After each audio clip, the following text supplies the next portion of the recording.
Good afternoon and welcome to a webinar brought to you by Good Governance Africa, discussing the disappearing youth vote, so especially in these next months with the government elections. My name is Ron Derby. I'm the editor-in-chief of the Canadian Guardian. And joining me to have this discussion is four researchers from UGA, and I'm going to let them introduce themselves. I'm going to start with Lilith Maduleke. Can you just put a picture of yourself, where you're from, how long you've been at UGA, and just why, what brings you to this? Thank you so much, Ron, and thank you to our audience for joining us. By introduction, I am Leleti Maluleke. I am a junior researcher under the Human Security and Climate Change Program at Good Governance Africa.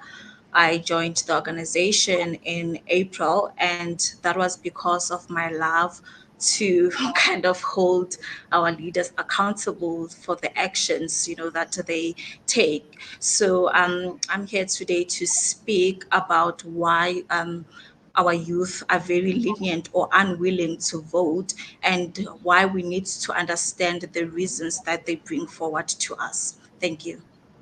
All right. Next, in Monique Bennett. Monique, I know Monique very well for so many years. But Monique, give us a sense of why, how long you've been at GGA, and just a real contribution to this conversation. Hi, Ron, and afternoon to all our listeners and audience that's joined us today. I'm Monique Bennett. I joined GGA last year in March, just before the pandemic, about 2 weeks before the pandemic hit. I'm a senior researcher for the Governance Insights and Analytics program, so my work focuses a lot around data, and today I will be presenting some of that data, particularly looking at what young people think of service delivery in South Africa and their sentiment around elections and political parties. And yeah, I look forward to the discussion, and hopefully it will be fruitful and we can engage on various topics around youth and elections. Thanks. Stuart Mbanyele is also on this call, who was very nervous before we started speaking. I hope he's settled down now. It's just a conversation. Stuart, tell us a bit about yourself. Hi, everyone. Hi to everybody that's tuned in. My name is Stuart Mbanyele. I'm a researcher in the Governance Delivery and Impact program here at Good Governance Africa. So I've been here for the past 6 months, I think.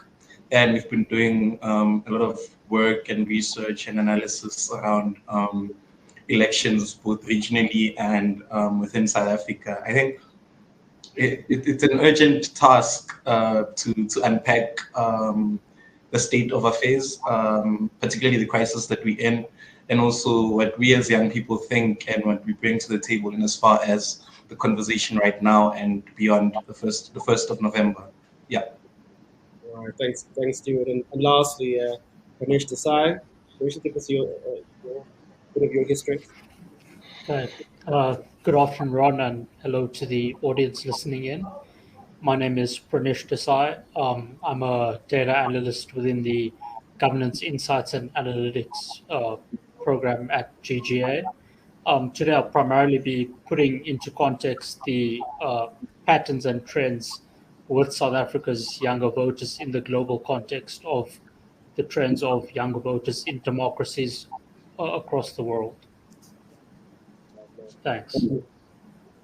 Thanks for that. We look forward to this engagement webinar. I just want to remind people to participate by posting any of their comments or questions with us this conversation. I'm going to start and have like an open forum. Before we started speaking, we spoke about the fact that I'm old, very old, right? Clearly out of the youth segment. You guys, 94 was, some of you weren't around for 94. I just want to get a sense of, broadly speaking, what does elections really mean for you as it pertains to this African story? Stuart, I'll start with you, put you on the spot. You must know more. So give us your take on just what generally elections mean for you in this country, and how many have you so far participated? Okay, thank you. And I think this is going to be my second local government election. I voted firstly at a local level in 2016. And now, before that, I voted in the 2014 national election and 2019. I think for me, because obviously I was born after 94, so I don't have that struggle history. But then growing up in modern day South Africa, you become aware of your reality and the reality of your peers. And you realize that one of the ways that you can exercise urgency is by holding elected representatives to account for their conduct in as far as the mandate that they've been given to sort of provide services and provide leadership and provide accountability. But for me, it's most interesting at a local level because unlike national elections where you vote for a president or a minister who's going to be in parliament in the legislative and administrative seat of the country, you're voting for somebody who lives down the street, who lives in the same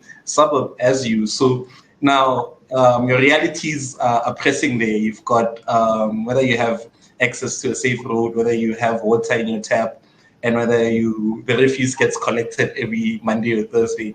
So that's what makes local elections more pressing for me and more decisive, because ultimately local government is the closest to the people. So it has a bearing on our day-to-day lives. So that's why I think I'll put X on a ballot on the 1st of November, so that I hold those that represent me at a most closest level to account. Yeah, that's it for me now. All right. Monique, as much as Stuart speaks about his own view of elections and the importance of them, quite clearly the data shows that for a vast number of youth, the youth 15-34 category, aren't as engaged. Why do you think the South African youth seemingly aren't as engaged as Stuart pointed out there? Well, I think there's a number of reasons for that, and I hope some of my colleagues will jump in to assist me here. But I think some of the reasons pertain to just a distrust, an overall distrust of institutions, and we've seen that increase over time since the 1990s in terms of elections, and Afrobarometer's data clearly shows that. I think I have a figure here that have 40% do not trust the local government or elected officials in the local government. So clearly there is that mistrust, and I think, my colleagues can continue, jumping in here. Like, with regards to this trust deficit, as it were, what are the factors behind it? And is it just public, or also applies to the private sector as well, with regards to the trust deficit the youth are feeling? Thank you, Ron. I definitely agree with Monique. There is a trust deficit, and this stems mainly from corruption that is happening within the municipalities and also on a national level. We have seen this with the recent report by the General Audit to say that out of more than 200 municipalities, only 27 of this provided a clean audit, and there were some that were not even providing financial statements, and this speaks to the lack of accountability and lack of transparency, and that also influences the unwillingness to vote by the youth. What the political leaders need to understand is that the youth understand and they have a deep understanding of corruption, and they are watching. But a lot of talk is around, the youth is not interested in politics. The youth, does not care about what happens in the country, but that is not true. The youth actually sees what is happening, and we have been very active, with social media. You have seen this through trends and hashtags calling for the removal, or resignation of corrupt leaders. So this distrust stems from corruption that we've seen both in the local level and the national level. So it almost seems like the activism of the youth is played out on social media platforms, right? That's more or less the go-to. Instead of going to the polls, quite clearly given by the data we're seeing here. But Pranish, you said you almost give us a global perspective, but I think South Africans, we love navigating and look at our own problems and say, and almost regarding ourselves as rather unique. But just give us in a global context, are South African youth on their own, or is it a much broader problem? It's a broader issue globally across developed countries and developing countries, across mature democracies and young democracies like our own. What you consistently find across countries is that younger people do vote, but they always tend to vote at lower rates than their older counterparts. In a recent study done by the OECD, they found that in only 2 countries out of more than 30 did younger people between the ages of 18 and 24 vote at a higher rate than people between the ages of 25 and 50. And those 2 countries were Belgium and South Korea. So what it shows is that examples of higher voting by older people when compared to younger people is pretty much the norm across the world. There are many reasons for this, and finding solutions for it is difficult. What is more concerning within the South African context is that the direction of the trend that young voting is going in is very worrying, particularly for the longer-term health of South African democracy. For example, for this year's election, more than less than 40% of all eligible South Africans between the ages of 18 to 29 are actually registered to vote.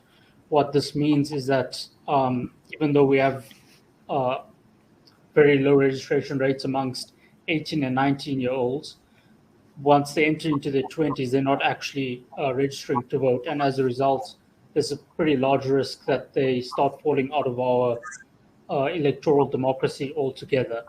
For this year alone, about 7 million young South Africans in that age group will not be have not registered, and so will definitely not be voting. And that's to say nothing of what actual turnout patterns on the day is. So South Africa is not unique in terms of having low participation by young people, but the worrying signs are that the participation by young people is moving in the wrong direction and not in the right direction. That is some worrying commentaries, given how South Africa is an outlier there. What is it about our political spaces?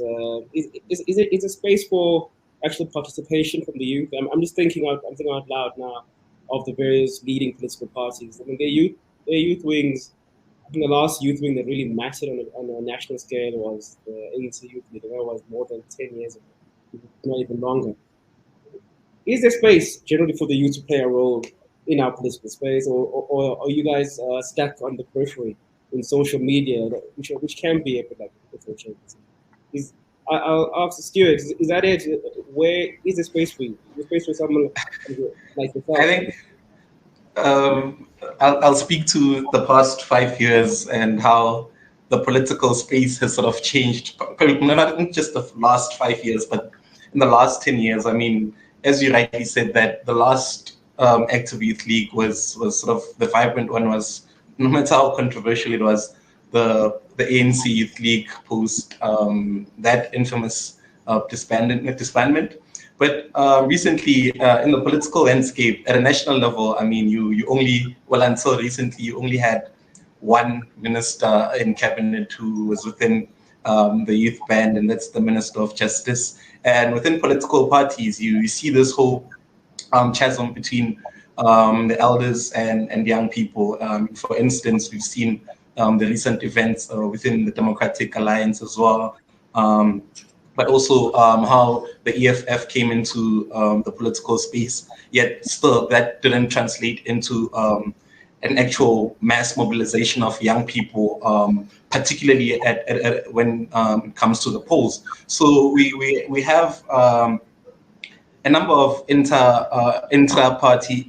dynamics where the focus is on national issues or contestations over positions, but then at the governance level, political parties have really not done that well in as far as co-opting young people, but also convincing them to vote. I mean, you've got serious serial crises of accountability, scandals of corruption, and a myriad of issues, malfeasance at a local level that sort of, instead of bringing young people into the fold, you find them alienating. But also beyond just political positions and party leadership, the municipalities and governing departments at a technical level, professional level, haven't done much to sort of co-opt or bring technically skilled young people into the fold. I mean, you've got high incidences of nepotism in municipalities, particularly around the metros where the stories have been aired out, but also with young people essentially need jobs, they need entrepreneurial assistance, but then the space has become so politicized that they've become largely desensitized to engaging in politics, and that translating through a vote at a ballot. So it's those dynamics that I think that are glaring. Lilith or Monique, for stepping here, just your take on just the space that's afforded to you as you. I think for me, the space is there, but there is a lack of responsiveness when it comes from political parties. The youth is very much engaged in, social issues, and we are standing up. And we have seen this with also the rise of independent candidates with these local elections. But there is the government and political parties are not listening. Rather, they are talking at us. They're not talking to us. They're not talking with us. And because of that, it creates a barrier between the youth and platforms that we need to engage in.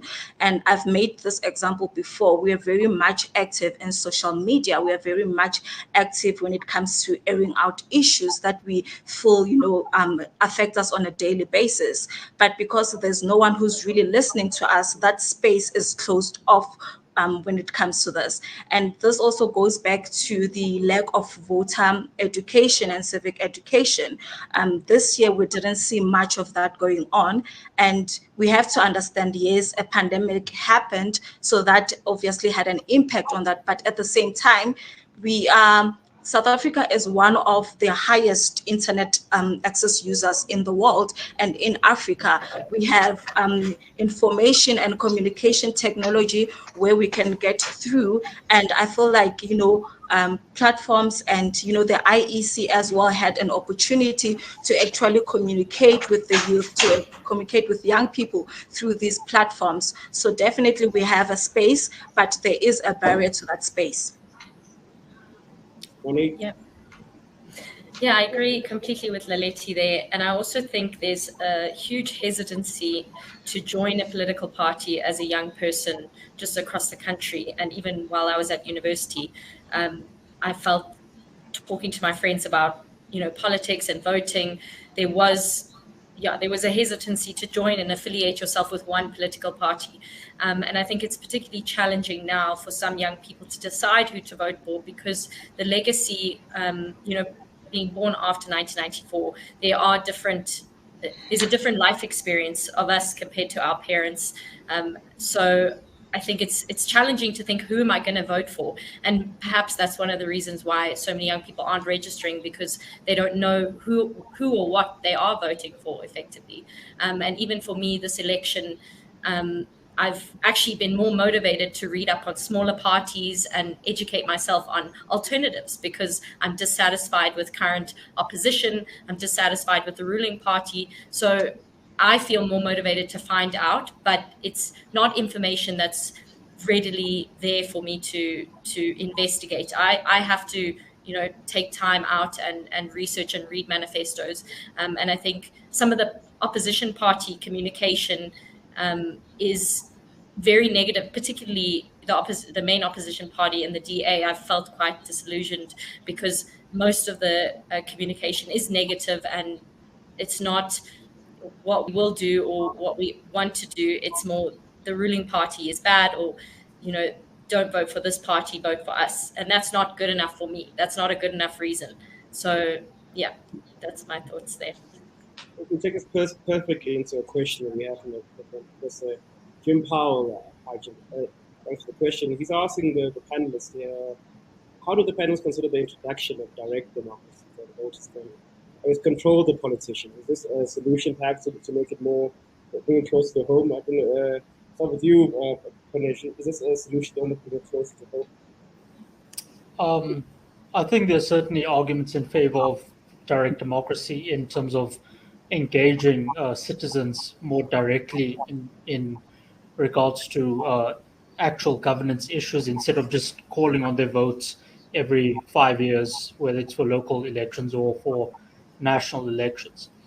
The thing is, it probably wouldn't address the problems South Africa specifically has in regards to badly resourced voter education platforms, um, actually meeting voters where they already are, actually investing in our democratic and electoral institutions, um, introducing direct democracy itself will not solve these sorts of problems. Uh, Moving it specifically to the issue of young people participating, um, one of the things which I do think that all political parties and our electoral organizations, such as the IEC, need to actually focus on is consistently engaging in with young people and making them feel a genuine part of our electoral democracy. So what tends to happen is that political parties will forget about young people except when it's election season, and then they'll ask for their vote. That's not a sustainable way to make them feel like genuine participants. Trust is built over time, particularly with groups which are more skeptical of these sorts of institutions. So, what South Africa really needs to focus on is not whether direct democracy will work better or some other system will work better, but rather how do we, whether it's political parties or organizations or young people themselves, actually ensure that lines of communication are consistently open. To be in a democracy means that it's active on behalf of both the people who are voted in power and also the people who are voting them in power. So, in general, South Africans do need to try to put more greater effort into getting involved. I mean, I'm like amongst you guys, I think, an old dog, but these early 40s anyway. But I want to ask about something that was really encouraging for me when it came to youth. I think I was just at the past, I was getting out of the youth circle anyway. And that was like 5, 6 years ago, and that was the Fees Must Fall protest, right? Because at that point, that energy, that was the youth standing up and having a real, so it was a real political point about the funding of education in this country, and it's a point. Oh no, what happened to that energy? Lilith, you spoke about the whole shift to social media. Do you think in some way that there was a distraction that took away some of that energy? But there was a real positive energy. The fact that the youth were speaking up and talking about their particular issue politically, a very sensitive issue with regards to the funding of education. But I just think in the past 5, 6 years, I don't know what you guys believe, but it just seems to have fallen away, that level of energy and activity.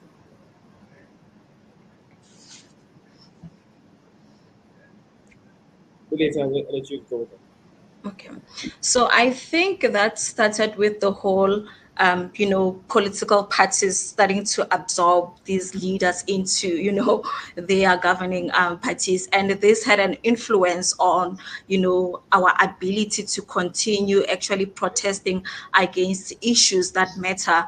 There's a number of leaders that are now, part of the EFF. There are a number of leaders that are part of the ANC, and now the main cause which we're fighting for, which was free education, is now divided, by political ideologies and manifestos of those certain political parties. So I think we still have the youth that is very much active, that is very much interested in, fighting for what we believe we deserve. But because of these certain influences from the certain political parties, it is now actually creating a sort of division between the youth. So we need to now sit back and think, what is more important, is actually us fighting for this service delivery that we're fighting for, is that more important, or gaining influence and being part of this big political party, is that more important? Because we have seen with our youth leaders now, being part of a political party is much more important.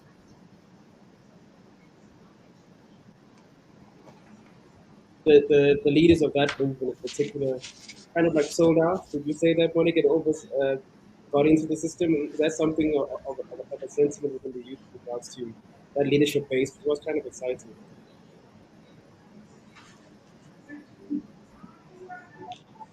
Monique?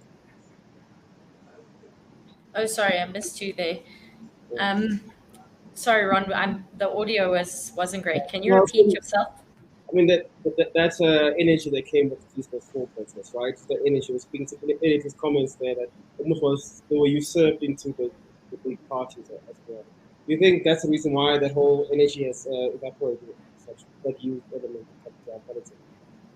I think I understand Leleti's reasoning, and I mean I also think the fact that our unemployment rate for young people is so high currently, sitting at 64% in the second quarter of 2021, I think there's a concern in that, or I don't know. I think unemployment is a big factor in youth maybe losing energy to fight for political change, because the most important thing is to get food on the table and to find opportunities to better yourself and to provide for your families and to have some sort of future.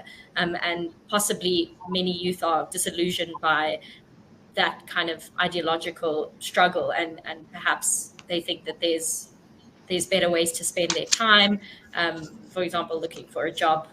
So that's my thoughts on that. I don't know if Stuart, you jump in here. I think you had something interesting to say. No, I think for me, Fees Must Fall was quite as Ron rightly put it, a landscape-defining moment for South Africa's youth. However, before Fees Must Fall, and currently you have about 5 or 6 protests taking place every day in South Africa, and majority of those are youth constituted. And sort of the Fees Must Fall generation represented a particular subsection of society, but then the cause was important. But now what is encouraging for me rather is to see all of those people taking up space, whether it's at a political party level, where they're becoming MPs, becoming increasingly now, I've seen a trend where many of those people, that generation of Fees Must Fall, are now vying for councillorship in municipalities. And besides whether if that's a good thing or a bad thing, I can only hope that it translates into a generation of leaders that prioritizes accountability, it prioritizes the key concerns, local economic development, clean audit outcomes in municipalities. But at the end of the day, we can't all be political leaders. So I'm interested to see how that also translates into ethical public servants at a technical and administrative level, at any sphere of governance, particularly at a local level. I mean, besides the need for councillors and politicians, you need water scientists, you need engineers who can build quality roads and stuff. So that for me is the core issue, in as far as that generation of the 2015, 2016 Fees Must Fall movement, beyond being co-opted and eating in the system. Yeah. In our Pranish, when it comes to youth unemployment, it's a huge issue here, and in most of in large parts of the developing world. Is that a theme you're seeing? The youth unemployment, poverty, and the rising inequality are factors that are leading to this almost this disillusionment, as it were, with the political process. Yeah, these are definitely factors which are involved in, especially in developing countries.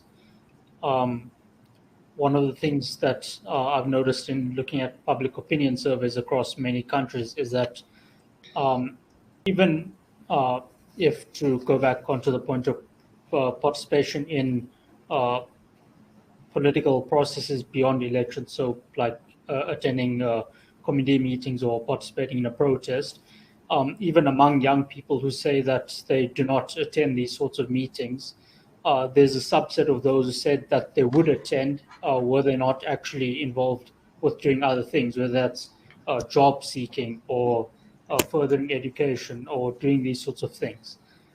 So it does once again highlight the need for political parties and institutions, obviously across the developing world, but specifically in the South African context, given our own worrying trends in both youth unemployment and youth participation in electoral politics, that these are areas which the government needs to seriously invest in.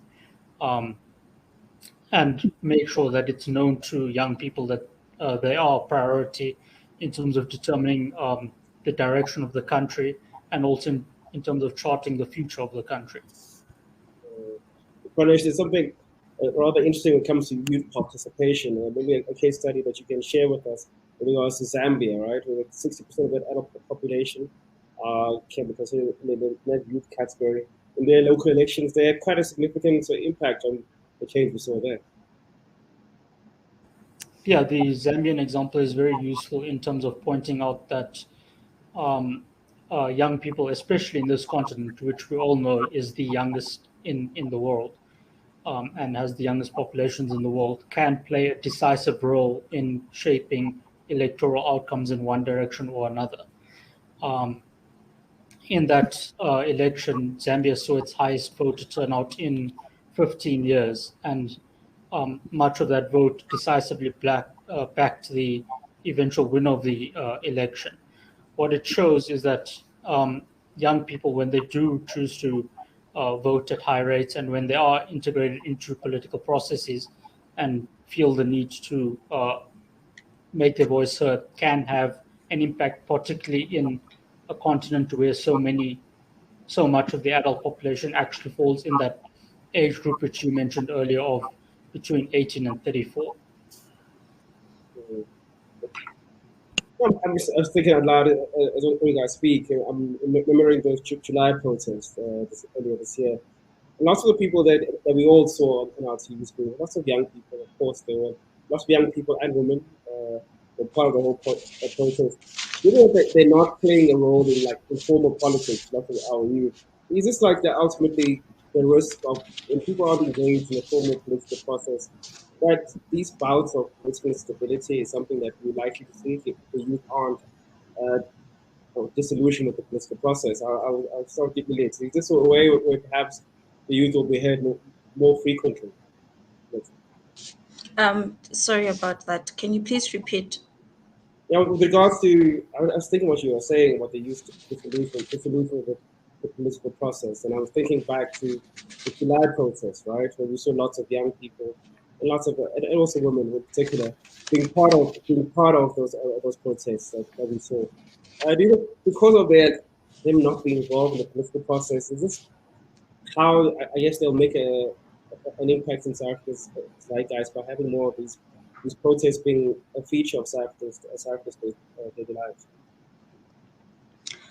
No, I don't think this is the future of South Africa. I think what we witnessed during the June-July protest, it was a mixture of, several issues, that stemmed from discontent with the leadership, frustrations from the pandemic, because I know a lot of people have lost their jobs. So what better ways to, act, or rather what better ways to address, this vacuum of leadership other than protesting? Of course, protest is not, the answer to anything, but this was actually stemming from frustration, if not anything else. The frustration that people felt, the youth felt that they were not being heard, the youth felt that they did not have a voice. And, with our current president, he had promised, that the youth is going to get jobs. He came up with this program called the YES program, where the youth will be given opportunities to learn about, working in a corporate world. But what we found out is that, there's very little percentage of observation, of being absorbed into organizations after these, internships and after these programs. So that frustration, accommodated, a lot of violence within the streets of South Africa. So I do not think this is the future of South Africa, but I do believe that if our political leaders are able to address the frustrations that we have, which is mainly unemployment, like Monique stated, 64%, that is very alarming for a youth unemployment. So if the political leaders actually listen to what we want as the youth, and actually create opportunities that will not only leave us hanging after a year or 2 years, but actually we get absorbed into these organizations, then we will see less of these protests. So I don't think this is the future for it. Monique, coming to you, you were lucky enough, as you say, just to to join GGA, for example, just before the pandemic hit. Let's speak a bit about this COVID-19 frustration that we've seen over the past 18 months. I mean, we saw lots of literally, especially I guess from an educational standpoint, lots of disruption there. From a jobs perspective, lots of companies, literally there was a freeze on hiring in fear of this pandemic, and as it unfolded. Let's talk a bit about just how much more frustrating has it been especially the youth who are basically at the cold face of COVID-19? How frustrating has it been, and how is it? That is also a factor we can consider when we think of next week's times, the cold fair and the participation of the youth. Yeah, that's a great point. And I think even prior to COVID-19, I think the job search market or the job search for young people is incredibly difficult. I think there isn't enough education and training on how to present your CV, how to find jobs on job boards, how to relate your skills to what job offers there might be. And I think, now adding the pandemic onto that, where you are now, if you are studying, you are now at home, you've got no engagement with your lecturers, with your peers, you've got you essentially, your network isn't the same as if you were physically engaging with people and making friends and making mentors in that same way as you would if you were physically at the university or at the Technicon or at school as well. So I think young people feel incredibly alone and isolated due to the pandemic. And I think a job market, which is already scarce, has now become even more scarce. And young people are not sure how to enter the job market. And knowing people seems to be the most effective way. But if you are unable to, engage in a network in person due to COVID, then how do you get to know people and showcase what your skills are, what you're about, what you're passionate about, what you've studied?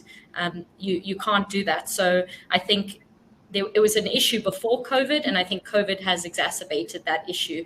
And I think government and the education department need to be more focused on training young people on how to get jobs, how to apply for jobs, how to build a network, how to find a mentor.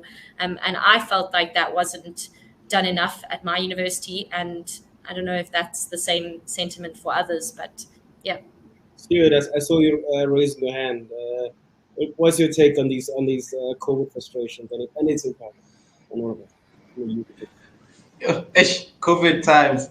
I think obviously the pandemic was unprecedented, but the impact, besides the personal and observational frustrations in terms of the economic impact of job losses and the loss of income and other things like that, I think it exposed so many fault lines in as far as the country and in as far as governance is concerned. I mean, you saw people, politicians using money that was meant for COVID relief to line up their pockets. I mean, in one instance, you had a place where money that was supposed to sort of fix water infrastructure last year at the start of the pandemic was used to buy the mayor a new vehicle. So COVID exposed fault lines in as far as governance is concerned, but also the impact at a municipal level. Now people lost jobs, they lost income, so now they can't effectively pay municipal bills or function in that space. But essentially, I think it has an impact in as far as, to an extent, voter turnout. I mean, people are reluctant to sort of go to the polls because they fear for their safety. And now you have a conversation where people are saying that much consideration wasn't placed on the economic well-being when we were placed on level 5 or level 4, but now it's because it's election season and there's a need to legitimize the process. You've got alert levels going down now. So this sense of mistrust and poor, I think, to a great extent, communication on the part of political leaders to citizens, I think for me that's the standout issue. But I think COVID presented an opportunity to expose these fault lines, and I think people must take that to heart when they go vote in the next 2 weeks. So yeah, that's my take on the COVID question. Pranish, I'm looking at a graphic that you put together here using stats from Stats SA and ISA, looking at participation rates. In 2016, between the age 20, people between the ages of 20 and 29, there was quite a marked increase, right, in the participation rates for those local polls. And I always, in those polls, in the newsroom here, we're discussing what is the story of these particular polls. In 2016, quite clearly, there was a juicy story to it, right? It was almost a referendum on the governor, the tenure of our former president, Jacob Zuma, as president. So that was a nice story to it. You almost saw that excitement with regards to going to those 2016 polls and hence the bloody nose that the governing party had. I think this year, COVID-19, all the and just just the tiredness of the youth, is that just fundamentally just the problem here of people just giving up that any change is afoot? I think there's definitely an element of COVID fatigue in that will be influencing the upcoming local elections. Most people and analysts seem to believe that it will be quite a low turnout election. But even linking to the point Stuart made previously about the relevance of being informed as members of the electorate and as young people specifically, it's important to also contextualize the role of local government and local government elections. This is the level of government which is closest to you on the ground. It's the level of government where you can have the most level of control and influence, both in terms of your own participation and engagement beyond voting, but also in your vote itself. It just matters more because the actual voting area is smaller. And this is also the level of government which is responsible for things like providing basic services like your electricity and your water, and ensuring that your sewerage systems are working well within that local area. But especially relevant in the South African context, local municipalities also have a responsibility to offer free basic services to needy households. This is a very important thing which makes a direct impact in people's lives and can help the country deal with its many problems with regards to equality. It's another reason as to why people should be inclined to vote and why this election does matter. It's also a way of holding officials to account if they've been found to have had corrupt dealings or in regards to things like financial malfeasance, which are listed in reports like those released by the Auditor General.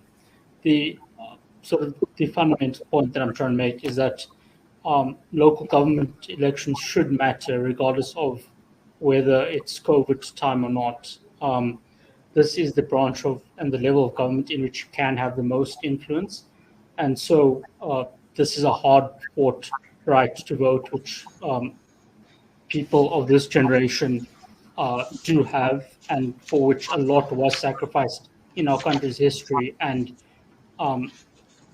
in the practical sense of people's everyday lives, local government elections can play a big role in terms of ensuring that we meet our responsibilities and we get our rights as citizens met.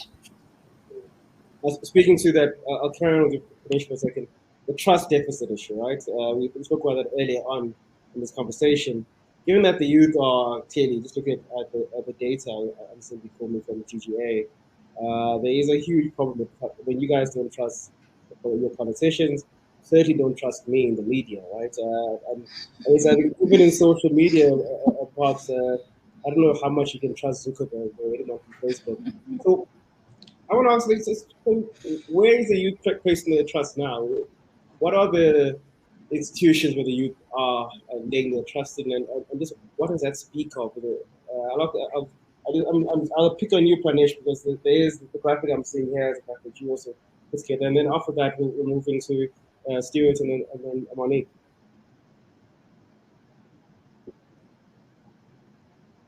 Pranish? So what the data shows is that essentially young people are especially skeptical of local institutions. In the two most recent Afrobarometer public surveys of citizens' interest, local government councils were either the second lowest or the lowest trusted institution in South Africa. In general, South Africans tend to trust institutions like the courts of law more than they do the local councils, and it's generally the mechanisms and institutions which are involved with accountability, which tend to be more trusted in South Africa. These are perceived by South Africans, and especially young South Africans, to be ones which do tend to be working better than the political institutions in this country. Stuart, what does it say when the youth are looking out for courts, the army as well, and this, that, this security? What does it say about the country, this country, and its I think it paints a dismal state of affairs, an indictment in as far as, I'll start firstly with political leaders and political institutions. I mean, every day media headlines are littered with stories of corruption. We've seen that at a national level with the stuff that's coming out of the Zondo Commission.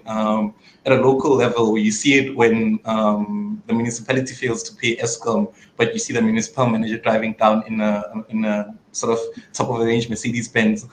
So that sort of feeds into the climate of mistrust on the part of the population. And sadly, the ruling party at a national level and in many municipalities hasn't done much to foster that climate of trust. Also with opposition parties, you've seen the scandals in the DRN city of Tshwane and Johannesburg at the time, and also with the VBS scandal with the third leading party at a national and local level, which is the EFF now. So that sort of gives the question of who do you trust, who do you turn to, who do you think can be more accountable? But then I think this also provides an opportunity. I mean, the levels of trust in courts of law and institutions such as the army and probably in the crime and justice cluster, I think it shows how there's still a level of trust that can be salvaged there. So if you capacitate these institutions, such as courts of law and the police and investigating institutions, as well as Chapter 9 institutions, then you still have a level of credibility that you can salvage. But more importantly, if you capacitate such institutions, then it can help alleviate the problems of corruption and all of these things that exist within state institutions, these challenges. And that can go a long way towards fostering a climate of trust, but also accountability and also service delivery as the end goal. It can remind people that they are sort of tasked with the position and responsibility of leadership, and they have to be servants of the immediate community, the province, and the country at large. So I think that's my take on the question of the trust deficit, which if resolved, I mean, many people can ultimately have faith in governance and take to the polls and participate in state institutions and processes. So, yeah. Kind of always me think for that question, I guess we must get to some sort of solution to this, right? And it's the question of, so how do we get the youth engaged with the political system? Is it a case of job opportunities, actually a strong dealing with poverty rates and the inequality questions, which basically, in a nutshell, is providing an environment where people can be hopeful? Monique, is that where people can start? That's when maybe the youth get more engaged with the process, if there is that element of hope that returns to South Africa story. I think over the past decade, if not more, that is clearly something sitting here and listening to you guys who's been lacking. Yeah, I think job creation is definitely an aspect of it. But I do believe in terms of the electoral process, we need to have the youth sitting at the table, and there needs to be civic engagement between local organizations, communities, local municipalities. In the case of Zambia, this is to get youth to come out and register and vote. There was a lot more civil participation, and they had NGOs on the ground going into communities and educating young people on the electoral process and having discussions and allowing young people a seat at the table.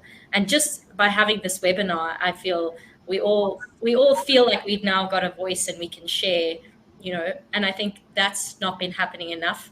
I think young people are not sitting at the table enough in political processes and civic engagement. So more things like this would help, but obviously we need to get the Electoral Commission to be better funded, as my colleagues alluded to, and have them engage with civil organizations on the ground in local communities to educate people on how they can register and go out to vote, and what it means to vote and why it's so crucial, as Pranish alluded to earlier as well. Lilith, your take? Yes, I definitely agree with Monique. Civic education is very important. I think as the youth, one thing we do not realize is that the reasons that we have stated for not voting are the same reasons that should allow us, and influence us to vote. Because with civic education, it creates a better understanding of the rights and responsibilities that we have as the youth. It also provides us with sufficient knowledge to know electoral processes and political systems that are within the country. And it will help us understand the value of democracy, because when we hear from our grandparents and our parents, they always talk about this value of democracy and how long it took for them to fight for it. So I think civic education is key to us understanding this value of democracy and what it took for us to get to this democracy. And most importantly, voting is it is a tool that will help us to promote and address socio-economic challenges that we're currently facing. This is our voice. This is our platform to voice out our issues, our challenges that we're having, and we only have one chance to do this every 5 years. So if we're not going to vote, that means our opinion and our voices are taken away from us, and we have to wait for the next 4 to 5 years to wait again and to actually express ourselves. So I do believe that the youth needs to come out and vote. I know there's about 11 million of us that actually did not register to vote, which is, alarming. But to those that have registered to vote, it is crucial for us to go out and vote and put our choices in that ballot paper. Yeah, to your point, Stuart, it is a problem for the youth to become just basically passengers to the squabbles of old men in South African politics. What will you give it as a way forward to get the youth back and engage in the process?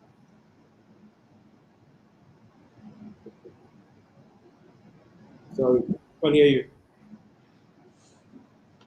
Sorry, I think beyond voting or not voting, there's actually so many institutions and so many mechanisms that people can use, from participating in IDP, in integrated development planning processes at a local level, to forming ward committees and all of those things.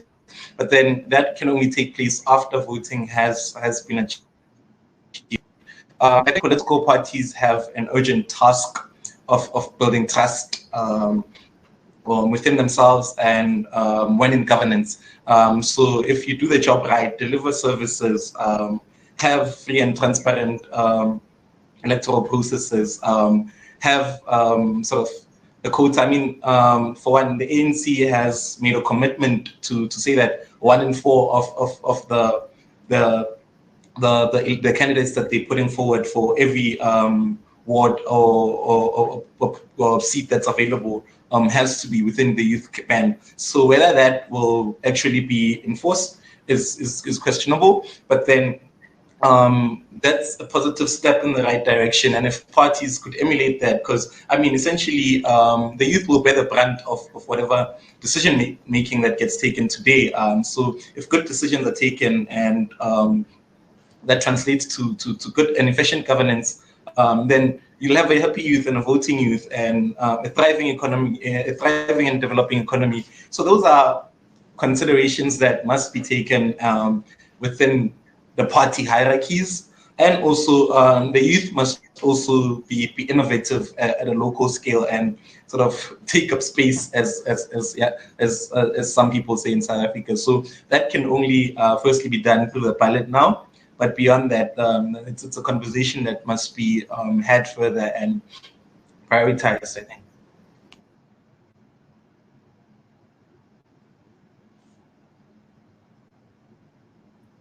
Apologies, Ron, you're on mute. Apologies there. Pranish, I'll let you close out. Just how do we ensure that, I guess, as a final question, that the youth aren't just passengers to the optimistic process? Okay, so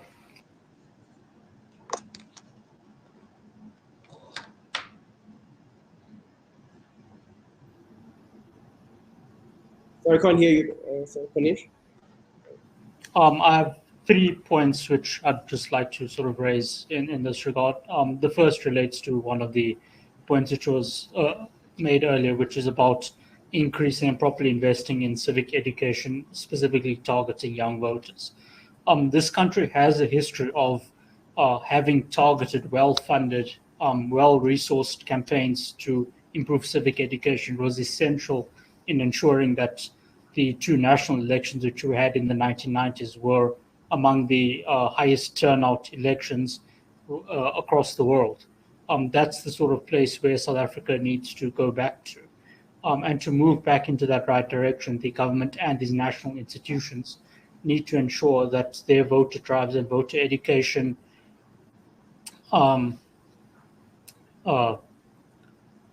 plans and processes work to the scale to meet the challenges of the sort we saw 30 years ago. And this needs to be a continuous engaging process. And also in terms of consistently engaging young people, which is another point I made earlier, it's very important to make sure that they feel consistently engaged within our democracy.